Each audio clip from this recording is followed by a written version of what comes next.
Buenos días todos, todas y todes a esta octava jornada de estudios en torno a la violencia de género. Hoy jueves, que ya llevamos ya varios días de reflexión, ¿verdad?, en el tema del género, la violencia, las masculinidades, la prevención, la vida, ¿verdad? Una vida digna para todas las personas. Y hoy continuaremos esa conversación desde un punto de vista de lo que decimos la fe, la espiritualidad.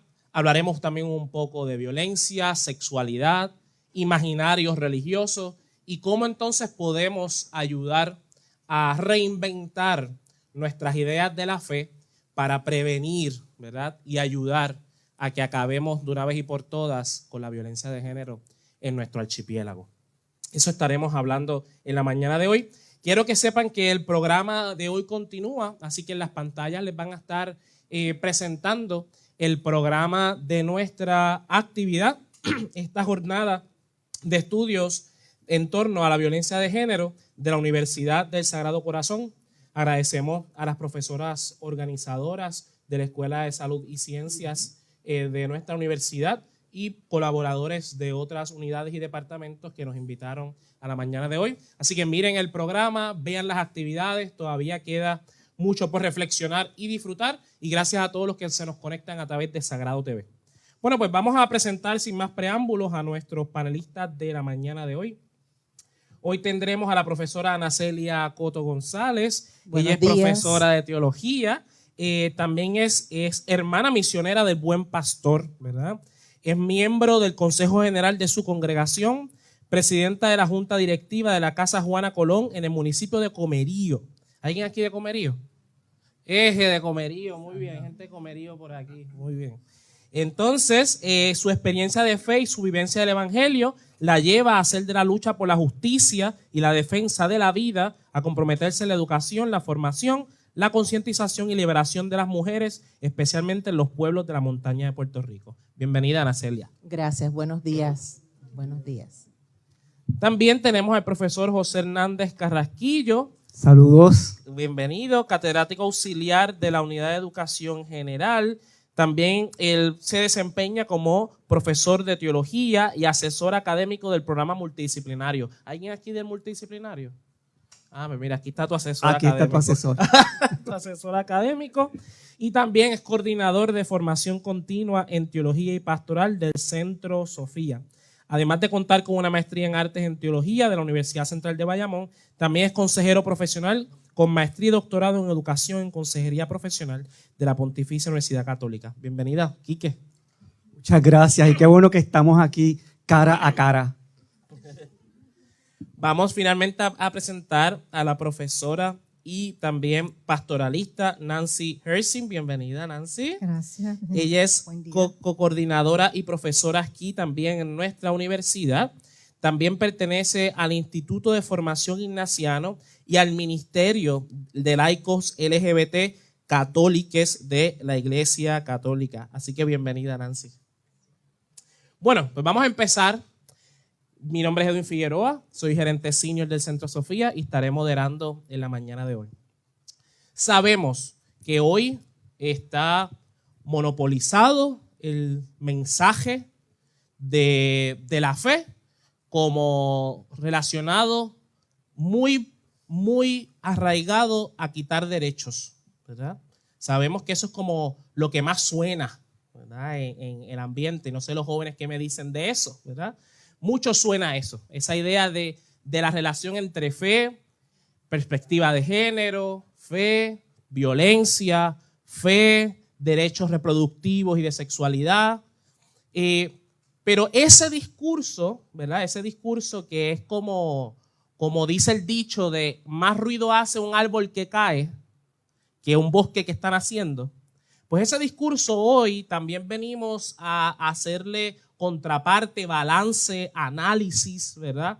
Que podamos ver una perspectiva más amplia de lo que las personas de fe podemos decir sobre la violencia de género, ¿verdad? Así que hoy queremos darle esa perspectiva que no siempre es el más media, que la mayoría de las veces no es la que predomina y la que se va viral en las redes sociales, porque no somos nosotros los que nos vamos virales, ¿verdad? Son otros mensajes, otros discursos. Así que hoy tenemos la posibilidad para los que se encuentran en las redes sociales y ustedes que están aquí, de ver otras voces plurales de la experiencia de fe en Puerto Rico. Esta será limitada porque la experiencia de fe en Puerto Rico es plurireligiosa, ¿verdad? Hoy estaremos hablando principalmente de la experiencia de fe cristiana abierta al diálogo entre religiones, obviamente, de experiencias espirituales diversas, incluso no cristianas. Desde ese diálogo también vamos a estar hablando hoy. Y pues nuestros panelistas nos van a estar hablando también desde sus experiencias, de lo que son como académicos, no, principalmente como personas, ¿verdad?, que viven y respiran en este país y que luchan también como académicos.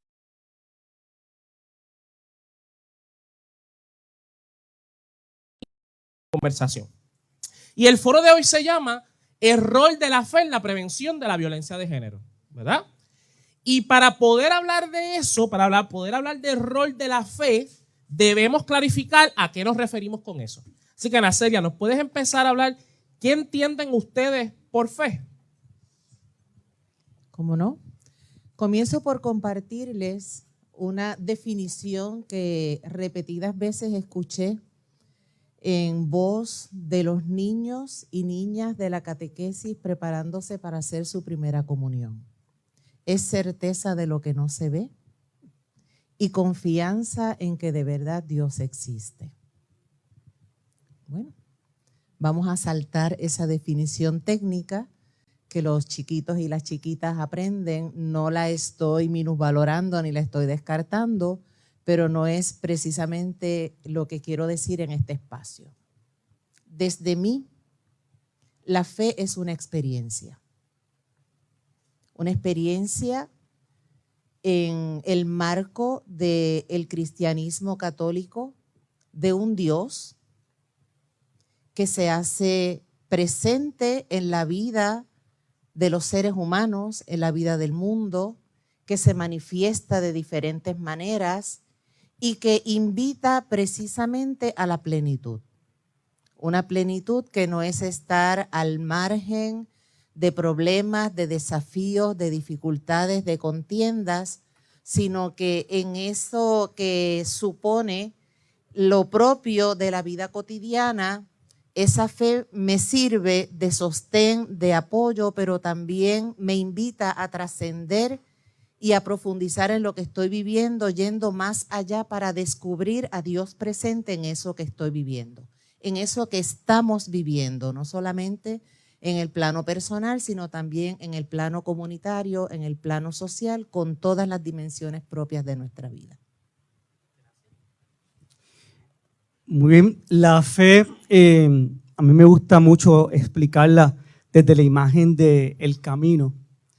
La fe es un camino de búsqueda que comienza con la persona, que te hace además establecer una relación bonita, digna contigo como persona.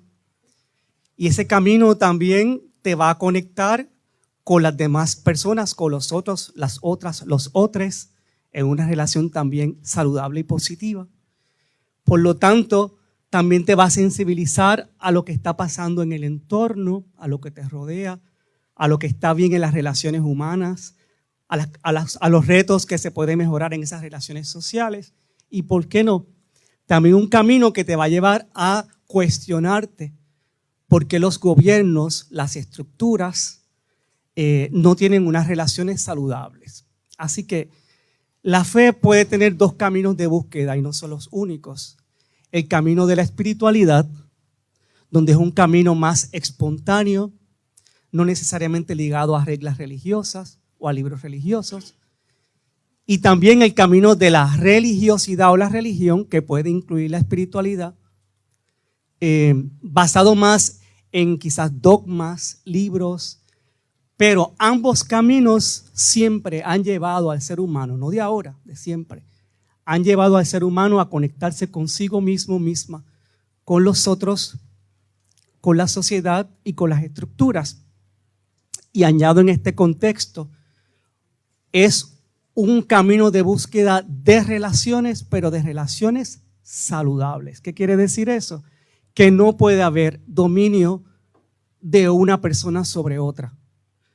Que no puede ejercerse esa relación desde el poder y el control. Porque ahí ya no estamos hablando de un camino de una espiritualidad saludable y espiritualidad o camino religioso. Por lo tanto, el solo hecho de que el ser humano se plantee la religión, la fe, como una búsqueda del trascendente es muy loable, pero siempre, y sabemos, la historia nos ha dicho, que no siempre lo ha hecho de la manera adecuada. ¿Okay? Porque a través de la religión, a través de la espiritualidad, también personas han controlado a personas, sociedades han controlado a sociedades y pueblos han hecho injusticia, ¿verdad?, en contra de sus propios hermanos y hermanas. Bien, pues muchas gracias. Es bien difícil añadir más a esas definiciones tan completas, ¿verdad?, que nos contaron los profesores. Pero yo quería añadir, porque mi experiencia mayormente está basado en mi experiencia personal, pero también yo soy acompañante espiritual. Y entonces para mí la fe ha sido ese desarrollo de una relación con Dios. Y en ese desarrollo de mi relación con Dios ha surgido la pregunta para mí: ¿quién es Dios para mí? ¿Quién es Dios? Y yo he notado que en mi camino, ¿verdad?, en este camino de fe, esa relación y esa imagen que yo he tenido de Dios ha cambiado drásticamente a través de los años. Que el Dios que yo tenía una relación con un Dios cuando yo tenía 10 años, ese Dios ya es otra persona para mí ahora. Porque es un proceso, ese conocimiento es un proceso. Y cambia no solamente conmigo, con mi desarrollo, pero mi desarrollo dentro de una sociedad particular, dentro de unas experiencias particulares, dentro de una iglesia particular, ¿verdad? Así que es cambio. ¿Sabe? Para mí la fe implica mucho cambio y mucha conciencia de ese cambio. Excelente. Así que hoy quiero resaltar algunas frases que dijeron nuestros ponentes. La fe tiene que ver con plenitud del ser humano, con dignidad de todas las personas, también con la conexión hacia uno y hacia los demás, establecer relaciones equitativas, cuestionar los elementos de control y poder, ¿verdad? Y también el cómo buscamos relaciones más humanas, ¿verdad? Y finalmente que madura, cambia y que está en proceso, ¿no? Tener la misma fe que teníamos cuando teníamos 5 años es un proceso de estancamiento en la fe, ¿verdad? Así que la fe tiene que progresar, madurar, crecer, ¿verdad? Así que hoy también quisiera que ustedes nos pudieran expresar, ya con esa base de lo que entendemos por fe, lo que ustedes entienden por fe, empezaríamos con Nancy. Hay una experiencia de Dios, todos mencionaron la palabra Dios, y Dios es muy, vamos a poner como una idea muy etérea, ¿verdad? Y hay que aterrizarla a una experiencia específica de Dios, ¿verdad? Y aquí hablaremos entonces de cuál es el Dios de algo específico, que es el Dios del Evangelio, ¿verdad? Como experiencia de nuestra universidad, nuestras experiencias personales. Pero ese Dios de los Evangelios muchas veces históricamente lo hemos desfigurado, lo hemos cambiado, lo hemos manipulado. Así que hoy queremos escuchar también cuál es la experiencia, cuáles son los pilares fundamentales de la experiencia de fe en ese Dios de los Evangelios que ustedes tienen, ¿verdad, Nancy? Bueno, yo creo que para comenzar, ¿verdad?, en mi fe, yo tenía una visión de Dios, una imagen de Dios que era primero masculino, un Dios masculino, un padre, ¿verdad? que tenía cara de autoridad. Muchas veces juez, ¿verdad? Castigador. Estaba vigilándome todo el tiempo, ¿verdad? Todas mis acciones. Yo dejé mi fe en un momento, precisamente por esa imagen que yo tenía de Dios. Pero a través de los años me di cuenta de que nosotros tenemos mucha libertad para también descubrir quién es Dios para nosotros y nosotros, ¿verdad? Yo, por ejemplo, para mí, no estoy todavía descubriendo Dios. Para mí, no acepto que Dios es masculino. No acepto que el Dios, porque muchas veces nos enseña que Dios no tiene género, no es ni hombre ni mujer, que es las dos cosas. Pero yo también entiendo que para mí no hay, desde mi perspectiva, yo soy una persona no binaria. Entonces, pues, no, yo miro a Dios ni como mujer, ni hombre, ni nada, ¿verdad? Que realmente Dios es de todo.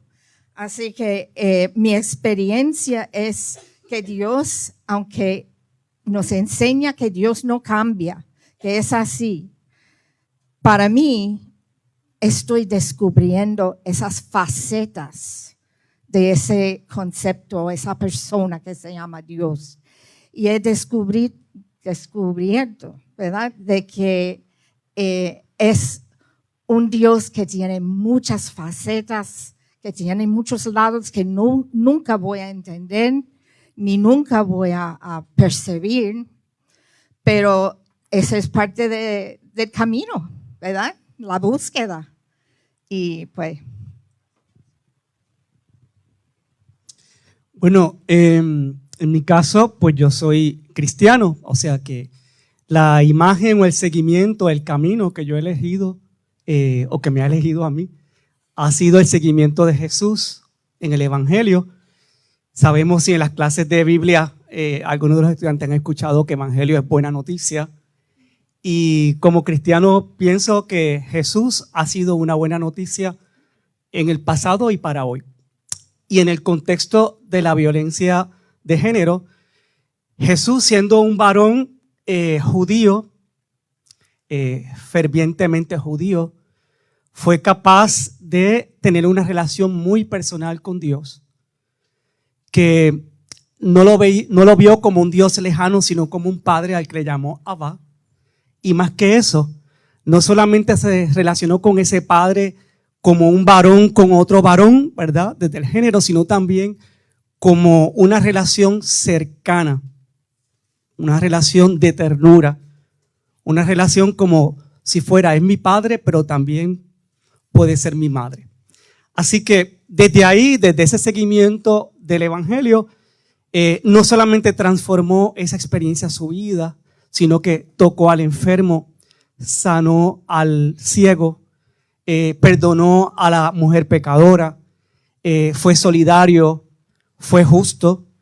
Su muerte tuvo dos definiciones: como subversivo, porque desobedeció la ley del César, y también como blasfemo, porque fue más allá de la ley del fariseo. Entonces, Jesús es un camino de espiritualidad, toca todos esos ámbitos de una espiritualidad saludable y también de una religión saludable, si se entiende, si se desmitifica y si se busca a fondo cuál fue el mensaje de Jesús en el contexto en el que vivió, ¿verdad? Y cómo nos habla hoy a nosotros. Es decir, nosotros los cristianos y cristianas debemos tener como principio que la violencia de género no puede existir, ¿ok?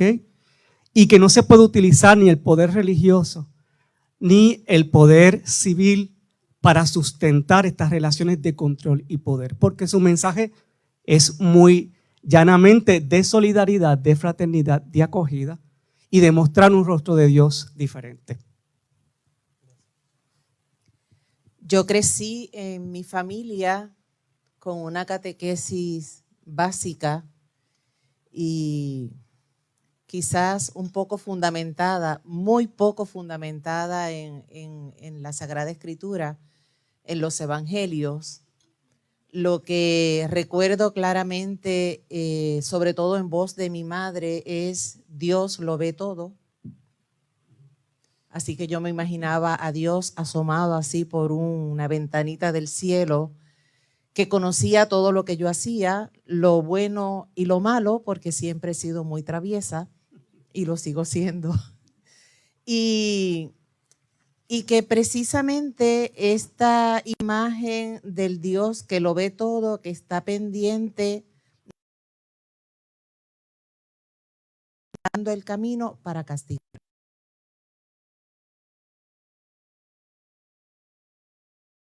Sino con un miedo terrible a que Dios me castigara, pero igual no dejaba de hacer travesuras.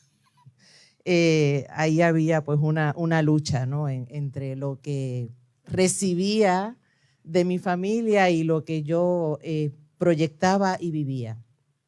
Es precisamente en mi etapa de adolescencia, vivida hace muchos años, cuando comienzo a insertarme en otros espacios en los que las personas con las que comparto comienzan a comunicarme una imagen de Dios diferente, de bondad, de ternura, de cariño, de respeto, que aunque yo hiciera cosas por las cuales me podría arrepentir después, y de hecho me arrepentía o hacía mis maldades, Dios me seguía viendo con cariño. Y eso fue justamente lo que a mí me ayudó a ir entrando en una visión diferente de quién es Dios y cómo es Dios, que también lo aprendí como el Dios papá, este viejo melenudo, ¿verdad? Exactamente, con las tablas de la ley, al Dios que está ahí, que no se equivoca, que me dirige en todo y que yo tenía que descubrir qué era lo que quería para mí en ese momento. Y comencé entonces a descubrir un Dios en la persona de Jesús, que es humano, un Dios que es cercano, un Dios que es respetuoso de la dignidad y de la libertad, un Jesús que revela y abre caminos y que no anula quién yo soy ni cómo yo soy, sino que me invita a ir siendo cada vez más plena desde Él. Así que yo tengo ambas visiones. Estoy en proceso de integrarlas y de hacer síntesis, ¿verdad? He conocido a un Dios varón, papá, fuerte, temible, pero también llevo muchos años no solamente conociendo intelectualmente, sino conociendo desde el afecto y desde la experiencia a un Dios que es madre, a un Dios que es ternura, que es protección, que abraza, que acurruca, ¿no? Y que Jesús nos comunica, precisamente nos revela esa imagen del Dios que él conoció, que es su padre, su madre, ¿no? Y recuerdo, traigo aquí esa expresión de Jesús soñando, amando a Jerusalén, cómo quisiera verla reunida, cómo la gallina reúne bajo sus alas a los polluelos. Una imagen que es muy tierna, muy linda, que a mí me encanta, porque también soy muy maternal. Y luego desde ahí he ido aprendiendo a descubrir que este Dios, que puede ser varón, que puede ser mujer, que puede ser ninguno de los dos y ambos a la vez, es un Dios que se manifieste como quiere, donde quiere, y que cada quien lo experimenta pasando por su propia historia de vida. Así que desde ahí digo que este Dios que yo conozco es un Dios que en Jesús se insertó en la historia de la humanidad y la asumió como propia. Este Dios también pasa por mi propia vida y pasa por la vida de cada uno de cada una de ustedes, precisamente para planificarla. Lo que para mí es sumamente diciente y central en mi vida de fe es que Dios es comunidad, es comunión. Y este Dios al que conocemos como Padre, como Hijo, como Espíritu Santo, es el Dios de la relación y de las relaciones planificantes, respetuosas, que permiten crecer. Gracias. Ya hemos visto que quizás nosotros podemos reflejarnos de lo que los ponentes han dicho de nuestra propia experiencia o de la experiencia que vemos en nuestras casas, de nuestras abuelas, de nuestros abuelos, y que posiblemente no es la más común o la más repetida, ¿verdad?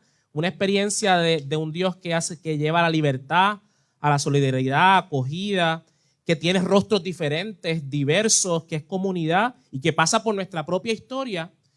Y muchas personas que se someten a relaciones de violencia de género lo hacen incluso desde las imágenes propias que tienen de Dios, ¿verdad?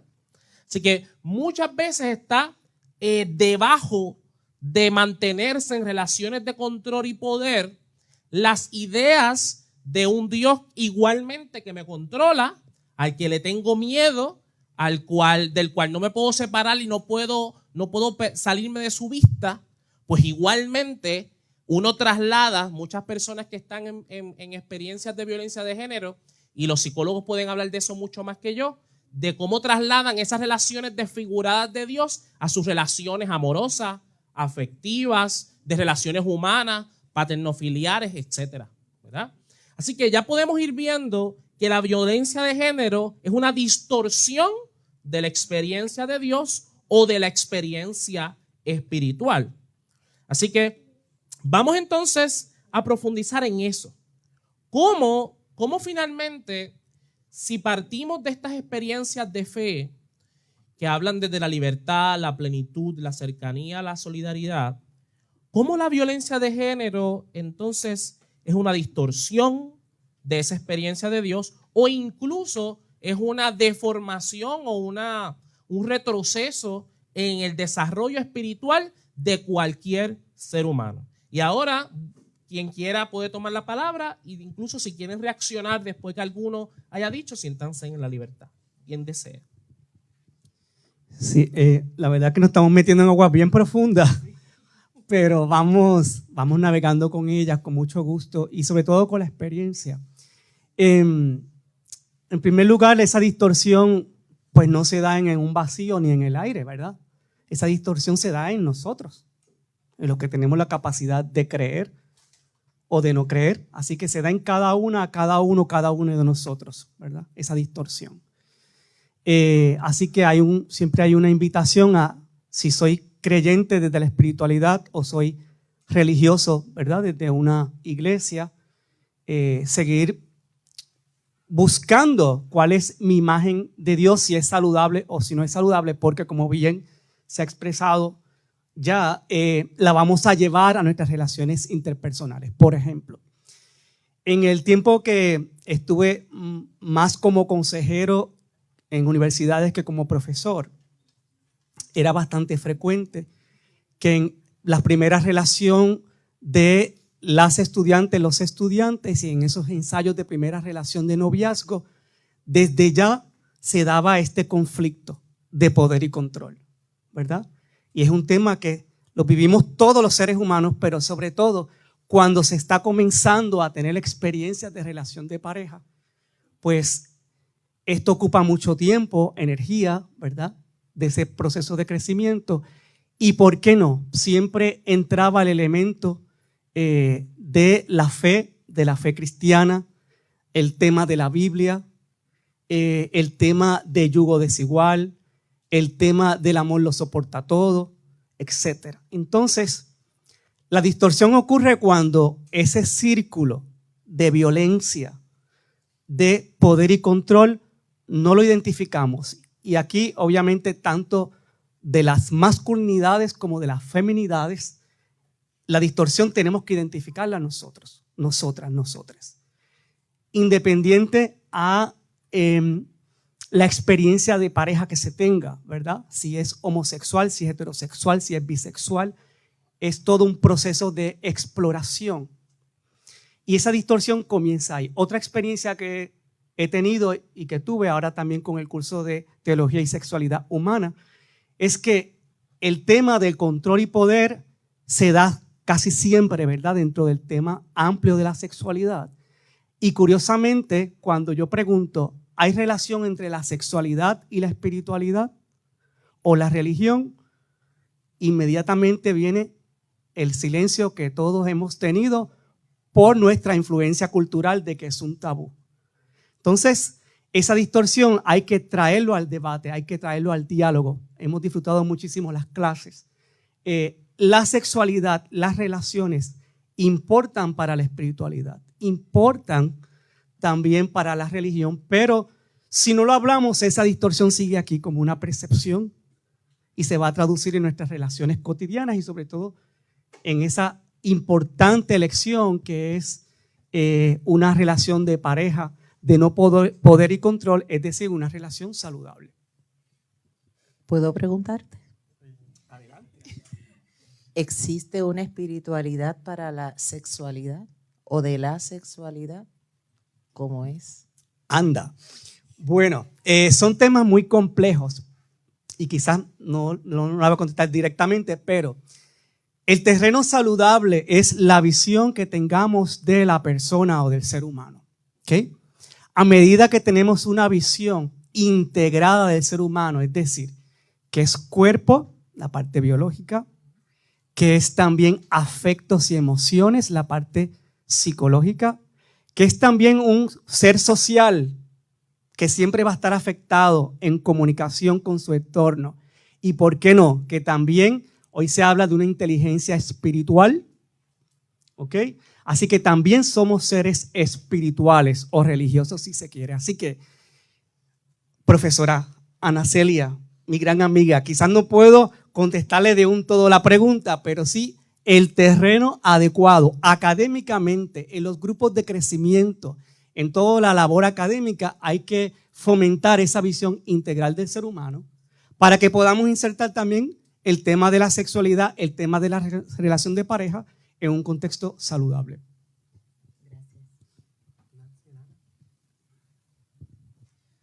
Bueno, yo quería mencionar, yo creo que una de las cosas que en mi experiencia ha sido difícil para mí es cuando escuchamos en la Biblia, ¿sabe? Como hay mucho, ¿cómo se dice? Dichotomies, ¿verdad? En la Biblia, ¿verdad? Que tiene, sobre todo en torno a la mujer. Tenemos la virgen, la prostituta, fecundidad, esterilidad, esposa, concubina, María como madre y como niña.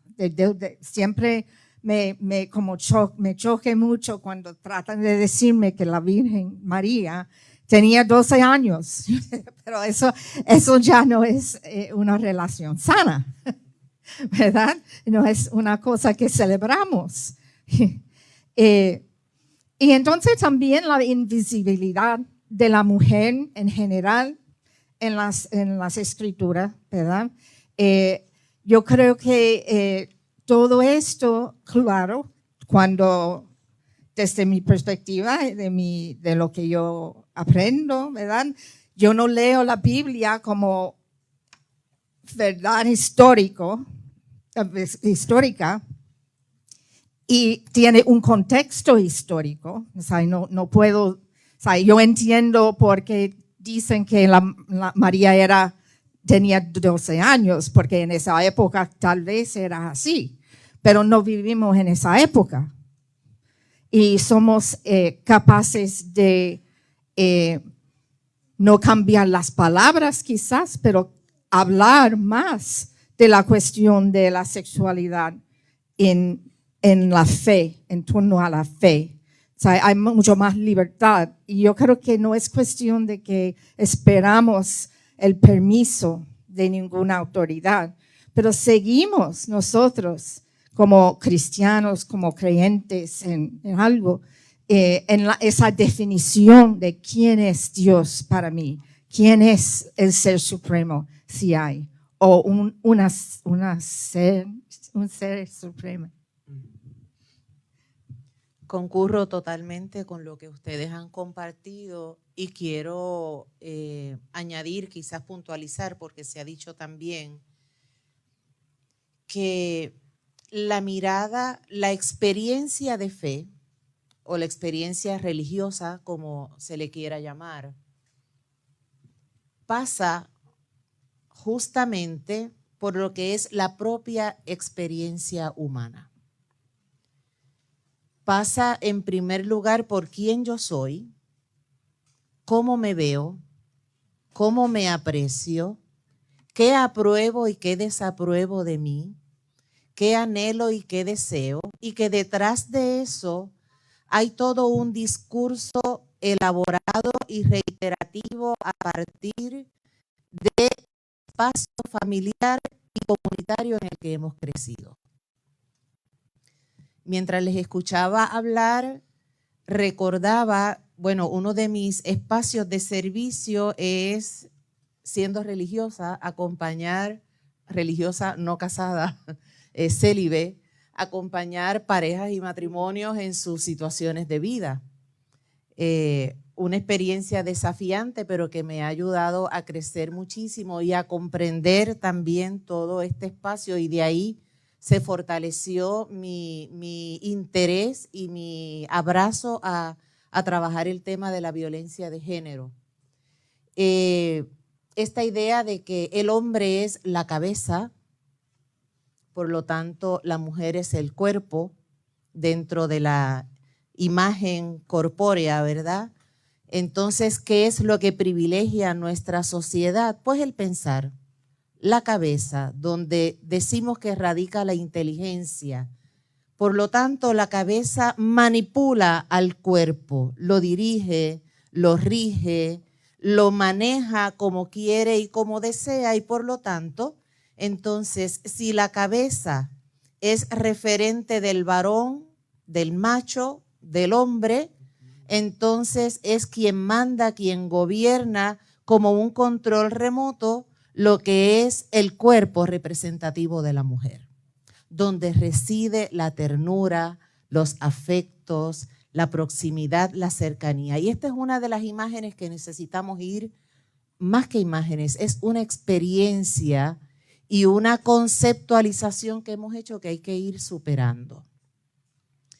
Yo crecí desde chiquita escuchando a las mujeres de mi barrio decir expresiones como estas.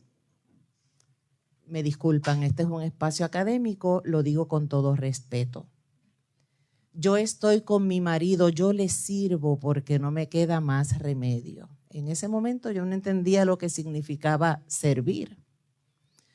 Una vez entré ya a la escuela intermedia, a la escuela superior, comprendí, y una de las cosas que decía, qué terrible tiene que ser para estas mujeres de mi familia sentirse obligadas y subyugadas a tener intimidad con su esposo legal, reconocido, validado por la iglesia, por encima de lo que es su deseo, por encima de lo que es su disposición. Y eso me levantó muchas banderas para ir aprendiendo un poco más en toda esta dinámica y darme cuenta de que incluso en la relación de pareja mediada por el sacramento matrimonial, esto es un tema de conversación de toda la vida. Porque hay quien dice que hay obligación, no es mi pensar. No hay obligación, ¿verdad? Es precisamente una experiencia de intimidad, de donación gratuita, libre y respetuosa. ¿Y por qué traigo esto, chicas, chicos y chiques? Porque ustedes están precisamente en la edad de experimentar con su sexualidad, con su pareja. Y es importante que tengamos esto claro.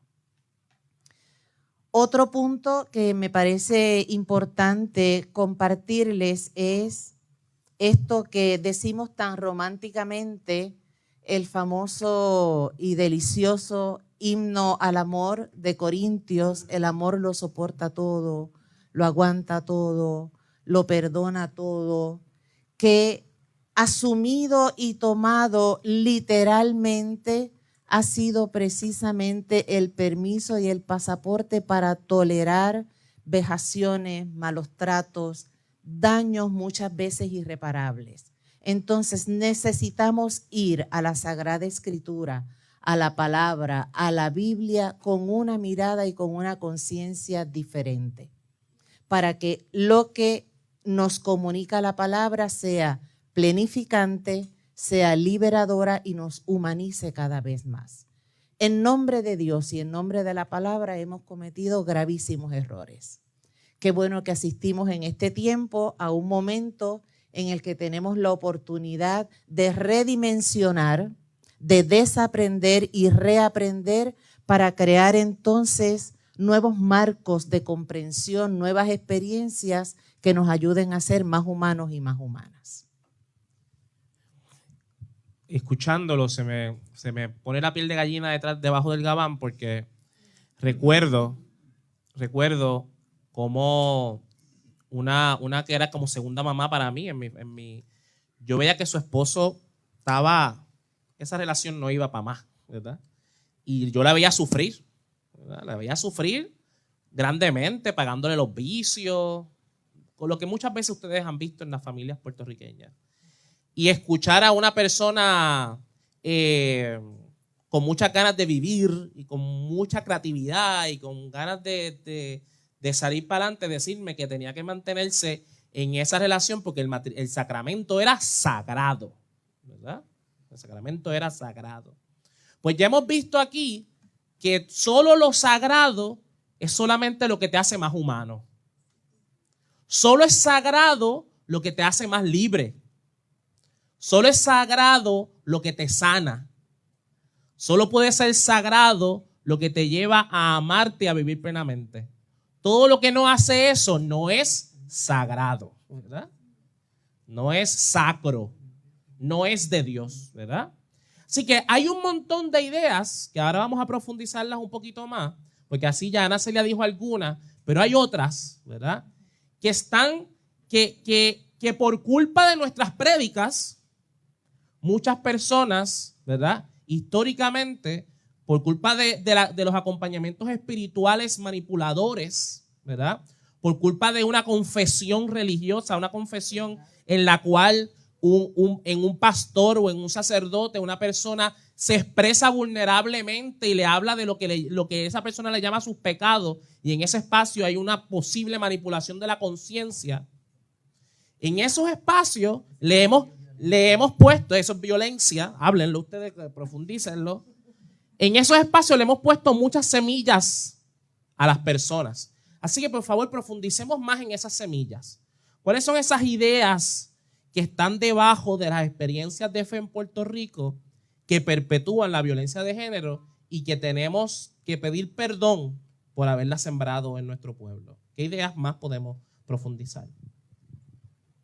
Quizás esa idea de que la fe es patrocinada solamente desde un contexto masculino y de varones. Y me explico. Todos los que hemos recibido formación en Biblia, desde la catequesis en nuestras comunidades, quizás ya de adultos, incluso algunos que impartimos clases de teología y Biblia, en la academia, inclusive bíblica, en las altas academias, sin querer queriendo, se proyecta una visión de que la fe judeo-cristiana, que obviamente y sí naturalmente nace en un contexto muy patriarcal, ¿ok? Y muy machista en ese contexto. Por ejemplo, en las clases de Biblia siempre se nos dijo, bueno, el Antiguo Testamento son primero los patriarcas, Abraham, Moisés, etcétera, etcétera, etcétera. ¿Okay? Luego los profetas, cada uno con su contribución. Y luego entonces el Mesías esperado Jesús. Hasta aquí la historia bíblica ha estado marcada por ¿quiénes? Por varones. Pero con las mujeres presentes. Claro. Que no son visibilizadas. Exacto. Entonces, ¿cuál es el reto? Esa distorsión de un enfoque bíblico, machista, patriarcal, responde a un contexto histórico, ¿verdad? Que también a propósito se han minimizado esas matriarcas, esas profetisas, esas juezas, esas testigos de primera mano, ¿verdad? De la experiencia de amistad con Jesús, etc. Así que, como han dicho las compañeras, hay que descodificar inclusive hasta el texto religioso para que tenga sentido hoy. Imagínense el privilegio que significa para un cristiano verse como creyente cuando todo el contexto de su fe está marcada por varones que validan mi masculinidad heterosexual. ¿Okay? Ahí todo el que no cae en esa norma de lo heterosexual normativo queda fuera entonces del acceso a la Biblia, por lo tanto, del acceso a los textos. Así que hay que comenzar a llamar por su nombre. La relación de dominio y de control en las iglesias, en las estructuras religiosas, son pecado. Son pecado a la medida que no aportan a la vida, no aportan a las relaciones iguales ni a la dignidad de la persona. Así que, en primer lugar, yo creo que esa distorsión y esa revisión tiene que darse también al interno de los grupos espirituales o los grupos religiosos, los que sean, de desmantelar esa estructura machista, patriarcal, masculinizada, que se ha ido dando como un privilegio. Sí, yo quería decir también en mi experiencia, como soy parte de un grupo que tenemos como 1 año y medio, que se llama Católiques, que somos un grupo de laicos y laicas y laiques LGBTQ, ¿verdad? En la iglesia católica en particular. Y lo que yo he visto, he experimentado, últimamente, hasta anoche, alguien me envió un mensaje de una conferencia que van a tener para denunciar la ideología, ¿verdad?, de género. En vez de decir la perspectiva de género, cambia esa palabra por la palabra ideología con una connotación distinta. Pero también ayer alguien me escribió, me llamó y me dijo que yo soy como un demonio, que por ser una persona de la comunidad LGBT, que yo estoy, como se dice, corrupting, ¿verdad?, en la gente, los jóvenes. Exacto. Y entonces, pues, yo creo que hay por ahí unas ideas, no solamente en la iglesia católica, son en otras iglesias, pero hay un elemento primero de silencio que la iglesia como institución, que está bien, es como tiene ese miedo de hablar de la sexualidad, hablar del sexo, de género.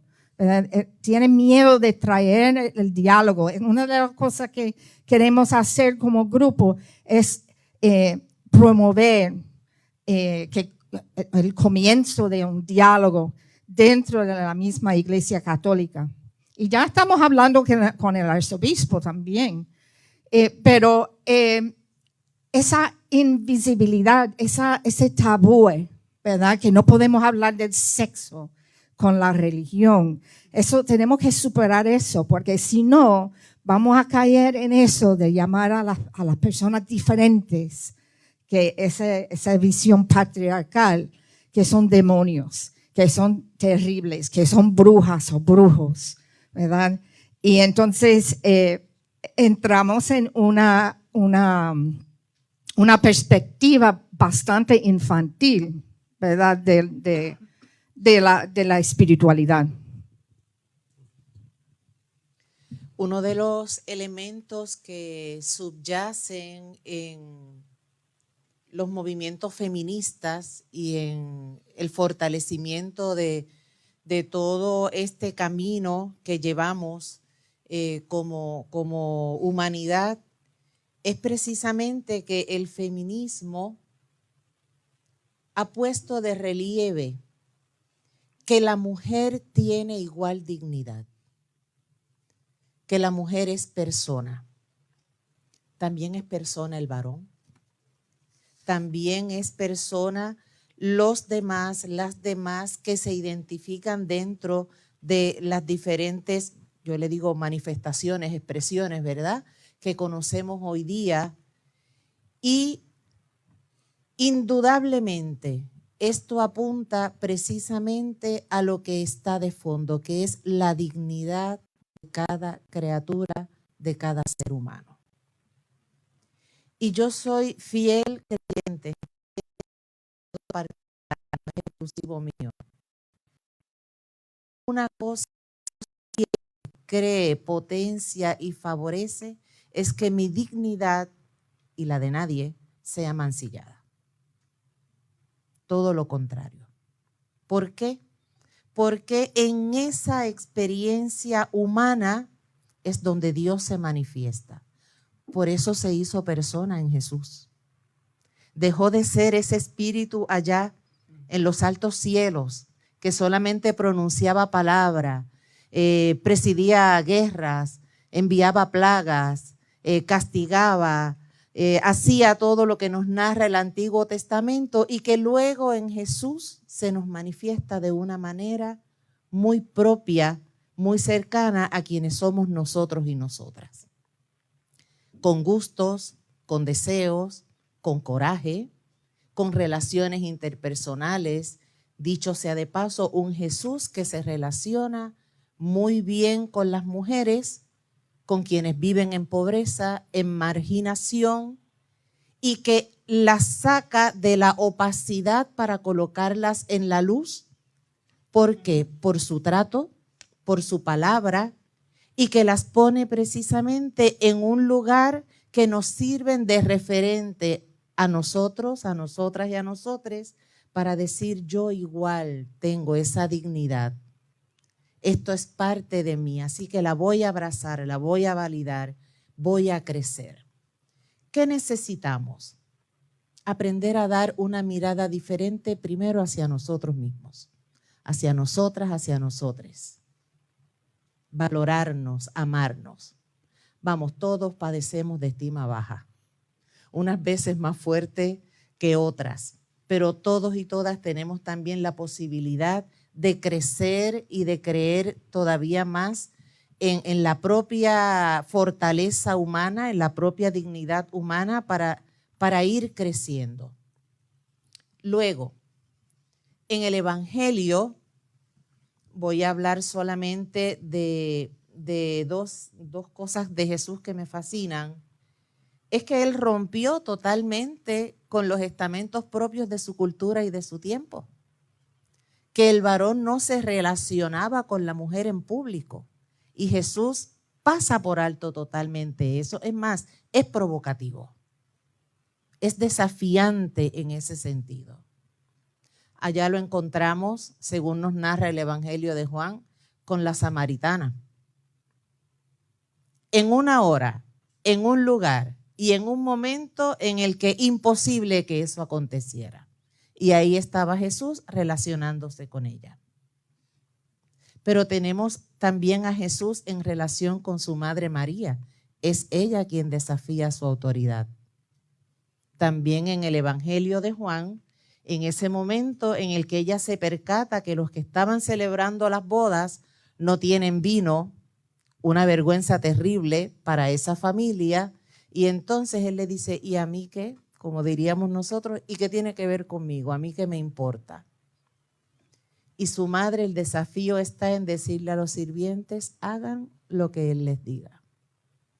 Me encanta, ¿verdad? Una expresión suave, pero sumamente directiva. Y luego la gran figura, la prostituta María Magdalena, también en el Evangelio de Juan, de la cual hablamos el martes pasado en la celebración de la Eucaristía, conocida por todo lo que le restaba, pero que una vez se encontró con Jesús, su mirada de sí misma y su mirada de su realidad cambió. Y de ser la pecadora, denunciada y mal vista por todos, se convirtió precisamente en la primera apóstola, la anunciante de que Jesús había resucitado, que pasó por alto todos los estamentos y las prohibiciones, porque eso de aparecerse allí a la tumba para esperar a una persona que había muerto, ellos no se relacionaban con los muertos, pues ya fue romper también con lo que culturalmente estaba establecido. Así que hay que aprender a ser transgresores, transgresoras de no pocas normativas que hoy día son excluyentes, que son dañinas y que nos cierran puertas y que en el fondo nos van deshumanizando. Muy bien. Y creo que entre todas esas imágenes, incluso a las personas religiosas o no religiosas, muchas veces nos tienen agarrado por el mango cuando tiene que ver las cosas con qué va a pasar después de esta vida. Así que yo creo que también el elemento del cielo y el elemento de lo que es la vida eterna también es un imaginario que tenemos que romper. Porque entonces todos en algún momento nos hemos preguntado qué va a pasar después de aquí, ¿verdad? O solo yo me he hecho esa pregunta, ¿verdad? Y entonces ahí también, en ese nivel de vulnerabilidad máxima, incluso de la trascendencia del ser humano, que yo no sé, lo que no puedo controlar es qué va a pasar después de aquí, ahí nadie tiene control. Las religiones han tenido el atrevimiento, ¿verdad? Y la osadía de atreverse a establecernos los límites de las puertas y de los candados de lo que va a pasar en la vida futura, ¿verdad? Así que también esas ideas tenemos que desmontarlas, porque ninguno de esos líderes religiosos tiene ninguna certeza tampoco, ¿verdad? Lo que sí podemos garantizar, ¿verdad?, es que en el Dios que hoy debemos seguir alentando es el Dios que promueve la vida hoy y aquí. Y todo lo que te arrebate vida es contrario a Dios, ¿verdad?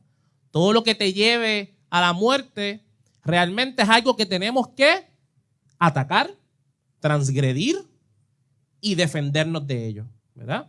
Así que también podemos ver, como menciona Ana Celia, que la experiencia de fe del Jesús mayoritario en este país debería movernos a romper los límites de lo normal, los límites de lo ordinario en nuestra cultura. Así que cualquiera que en el nombre de Jesús defiende lo normal o lo mayoritario es contrario a la experiencia, a la enseñanza de Jesús, cuando Jesús siempre estuvo del lado de aquellos que pensaban que eran minoría, que eran pocos, que tenían baja estima o que eran pecadores. Así que todo aquel que apela a Jesús desde la mayoría y el poder no está creyendo en el Jesús que creemos aquí, ¿verdad? Está apelando a otro inventado por el poder y el control, ¿verdad?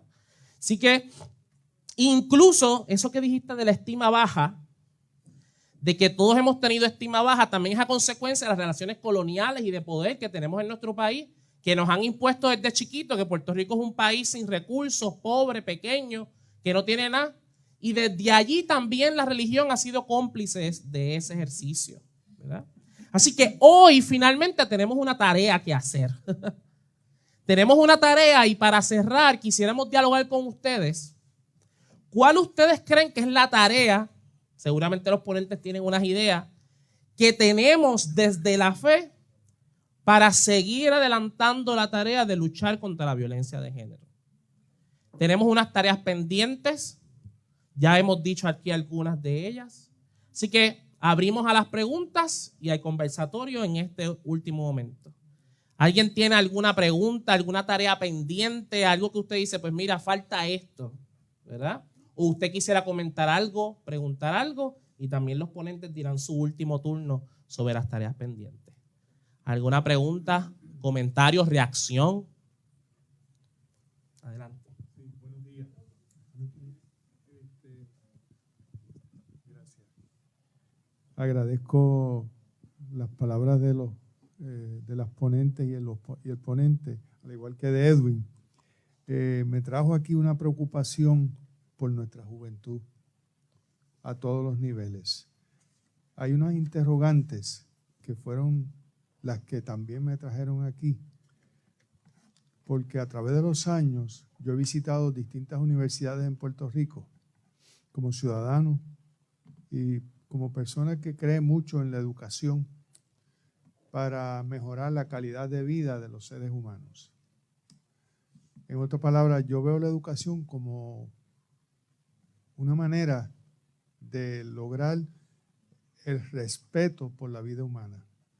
Y en ese sentido creo que mi preocupación, que fue que la fui cultivando cuando era estudiante en la Universidad de Puerto Rico, pues me ha llevado a ir a distintos sitios para escuchar y aprender. Con eso como trasfondo, quisiera por lo menos rápidamente, porque sé que el tiempo apremia, y ahí está Edwin que está pendiente de eso, y lo respaldo en ese sentido, es, primero, creo que uno de los temas que está sobre la mesa, como decimos, de lo que ustedes han dicho, que ciertamente ha sido un reto, por lo menos yo lo veo así, para pensar y analizar y utilizar lo que ustedes han dicho para, como dije, mejorar nuestra calidad de vida a nivel individual y a nivel colectivo. Primero, escala de valores. ¿Cuál es la escala de valores que tenemos que fomentar para que precisamente la fe pueda ser utilizada? Y perdonen que use ese término, pero es el que yo vengo de una formación que es jurídica, así que se usa eso a veces. ¿Por qué esto? ¿Por qué lo otro? Pues a veces pido la disculpa, pero de todos modos es para qué podemos utilizar esa fe de tal manera que podamos llegar a las personas que ya, como decimos, han perdido la esperanza. Y por lo tanto, si hay fe, tenemos que pensar que los seres humanos tienen la esperanza de un mundo mejor. Y de eso es que se trata para mí la educación de ustedes en la universidad. Segundo, y esto es bien importante y creo que ustedes lo enfatizaron, si no hay respeto al ser humano, hombre, mujer, niño, anciano, no podemos vivir la vida a plenitud. Por lo tanto, los profetas, el ejemplo que ustedes han dado de Jesús, cómo Él se colocó frente al poder, que eso es un ejemplo para nuestra juventud, tiene que estar enmarcado en el respeto al ser humano.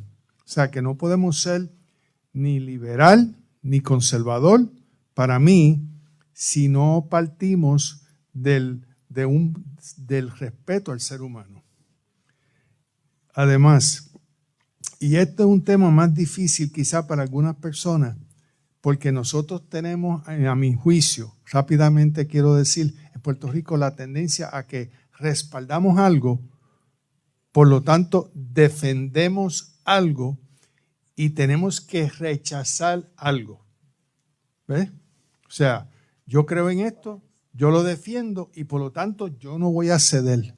Claro, en Estados Unidos hay una situación que sabemos cuál es sobre eso, por lo tanto, podemos escuchar, pero tolerar no es sinónimo de aceptar.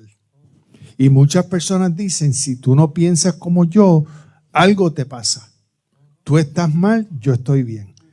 Así que, además, cuando Edwin mencionó lo de Puerto Rico y la situación política, quiero lanzar como un reto a la juventud que ahora se está planteando, ¿por qué? ¿Por qué hay tanto silencio en Puerto Rico de distintas iglesias, las llamadas iglesias históricas? Por lo menos es mi opinión sobre la situación de la fe, o más que la fe, la iglesia católica en Nicaragua. ¿Por qué el silencio? Muy bien, ¿alguna otra reacción para que los ponentes puedan reaccionar en general a todo? ¿Alguien más?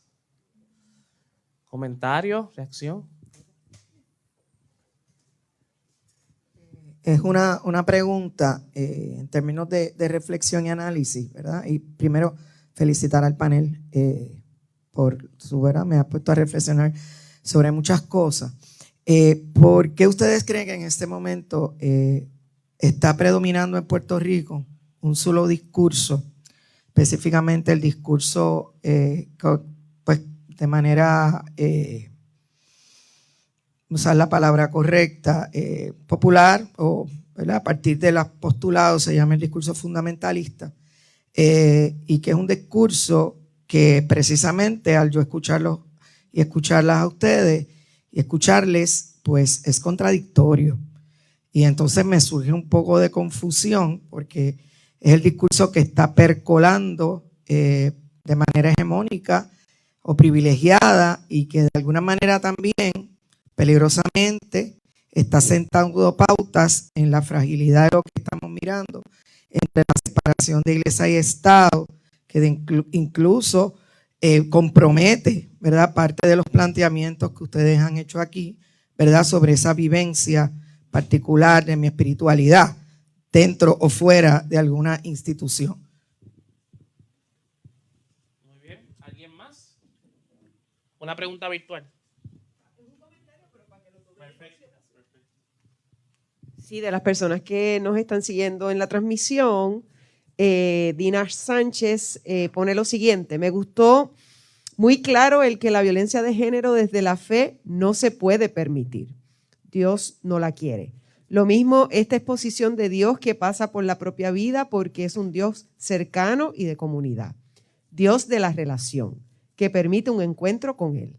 Alguna exposición en personas oyentes con una fe muy débil que puede confundir. El insistir en el enfoque de la visión y experiencia de Dios, la relación con Él, es importante para el encuentro con los demás. Encuentro saludable, que nunca lleva al abuso sobre la otra persona. La sexualidad es parte del ser humano y creado por Dios, por tanto tiene que ser parte integral de la espiritualidad. Muchas gracias por sus aportes. Hermana Ana Cecilia, muy ricos sus aportes que clarifican mucho el aporte de los otros expositores. Vamos entonces a hacer. ¿Alguien más tiene algún comentario de cierre? ¿Alguno de los jóvenes? ¿Algún comentario? ¿Reacción? Bueno, pues vamos entonces al turno final. Ya escucharon las 3 preguntas y pueden reaccionar a ellas. ¿Quién quisiera? Comienzo comentando un poquito por lo que aquí nuestro compañero ha compartido. No pude anotar las preguntas tal cual, pero me centré más en el tema de la propuesta de esa escala de valores, creo que fue lo que preguntó, ¿verdad? Pues bueno, este es un tema que ha sido tan discutido en diferentes foros y en diferentes escenarios, que merece y necesita todavía más profundización, más reflexión y más discusión. Porque si bien es cierto que los valores son valores, la manifestación de la vivencia de esos valores va cambiando, va transformándose conforme quienes vivimos esos valores vamos también cambiando nuestra mirada, nuestra proyección y por supuesto nuestra plataforma de vida. Por eso entramos muchas veces en contradicciones o entramos en los llamados fundamentalismos, que precisamente es lo que hoy día, en un marco en el que impera la libertad, entendida como cada quien la entiende, el fundamentalismo yo lo veo, esta es una opinión muy particular, como una medida de agarre que me da seguridad cuando mi propio criterio no es suficiente para sostenerme en las controversias, en los vaivenes de la vida y en los grandes debates a los que la realidad me está exponiendo, porque no puedo estar al margen de eso. Pues entonces es más fácil agarrarme de una formulación de fe. Cuando digo fe, no solamente religiosa, ¿verdad? Del mundo de creencias que sostienen nuestra vida para poder sobrevivir.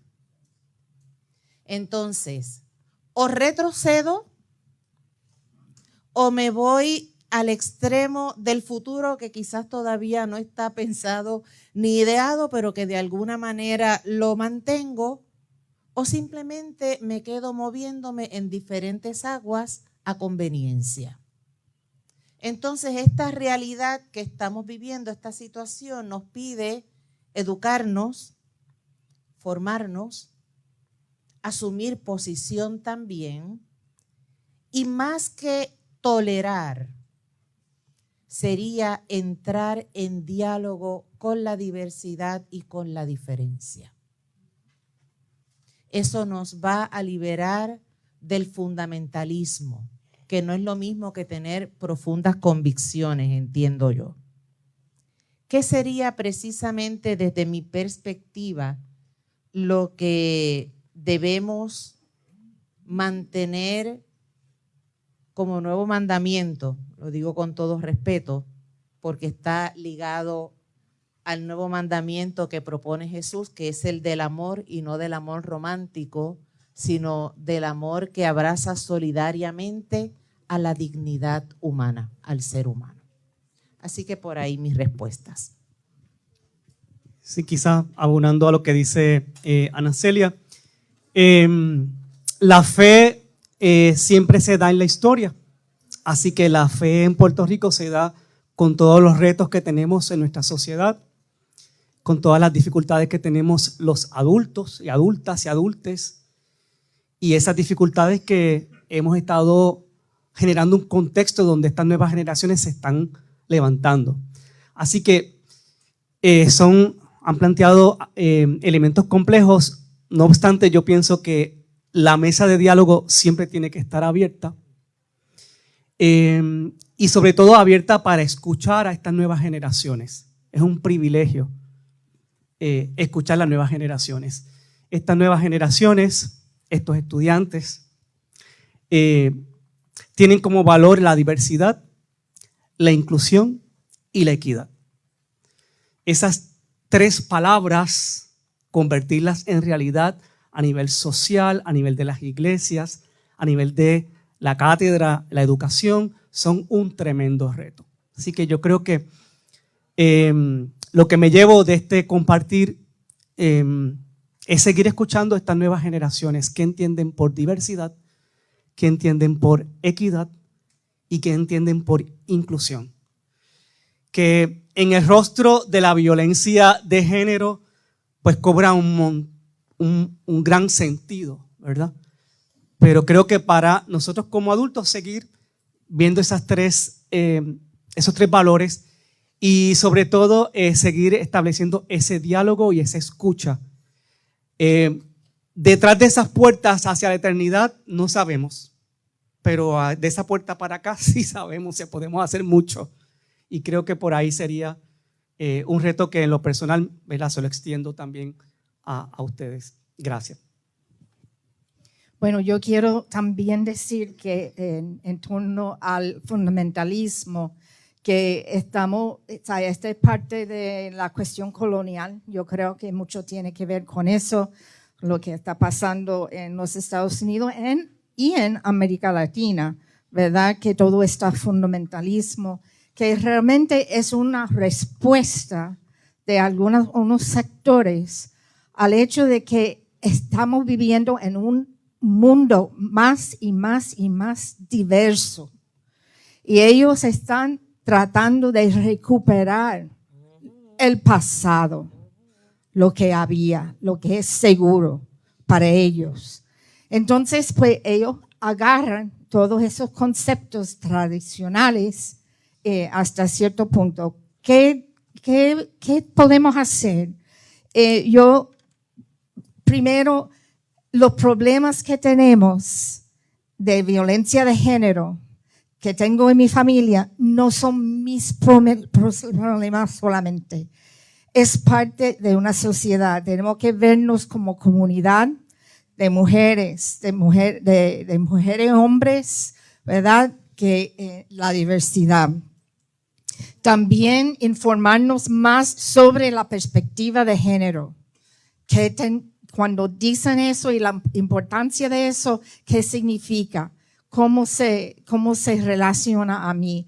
Y también en términos de la diversidad, podemos aprender mucho de la teología de la liberación, que era, ¿sabe? Un momento para redescubrir la fe desde mi experiencia, desde donde estoy. Y yo creo que eso es una de las cosas que hace falta hacer.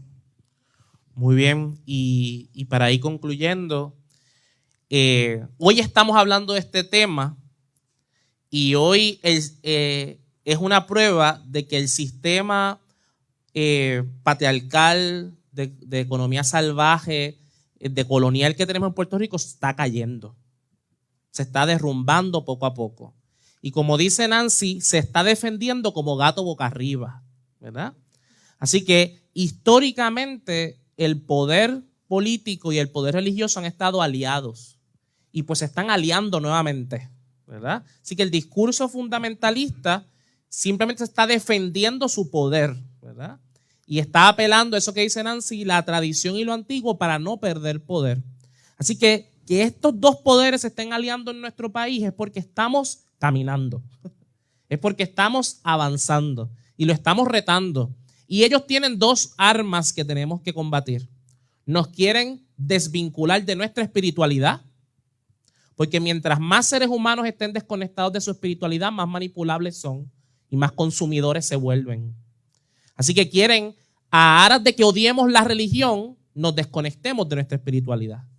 Y cuando nos desconectamos de nuestra espiritualidad, desconectamos de los valores fundamentales de construir un mejor Puerto Rico. Empezamos a solamente pensar en nosotros mismos y en mi ombligo, ¿verdad? Y eso es lo que a ellos les conviene, ¿verdad? Así que ese es el primer arma. Nos quieren despojar de nuestra espiritualidad. Y dos, quieren mantenernos a los que pensamos diferente, pensándonos que somos pocos, que no somos la mayoría y que estamos divididos, ¿verdad? Y que nosotros no tenemos los argumentos. Esa es la idea que nos siguen sembrando. Así que esta también es la posibilidad de que conozcamos los espacios alternativos de fe en donde estamos luchando contra esos discursos que hoy monopolizan la experiencia de Dios. Uno de ellos es Católicos, así que los invito a que los busquen en redes sociales, ¿verdad?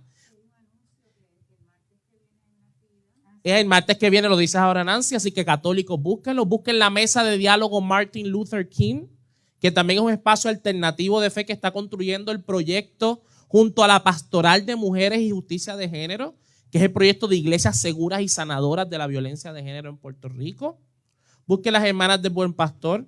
Y aquí en el Centro Sofía también somos un espacio de lucha. Y en la Casa estamos, Juana Colón. Y la Hermana de Casa Juana Colón, entre otros espacios donde estamos haciendo balance, estamos tratando de hacer balance al discurso que nos arrebata la vida en nuestro país. Así que vamos a darle un aplauso a nuestros ponentes. Si puedo invitar. Vamos a hacer la invitación. Sí, pueden.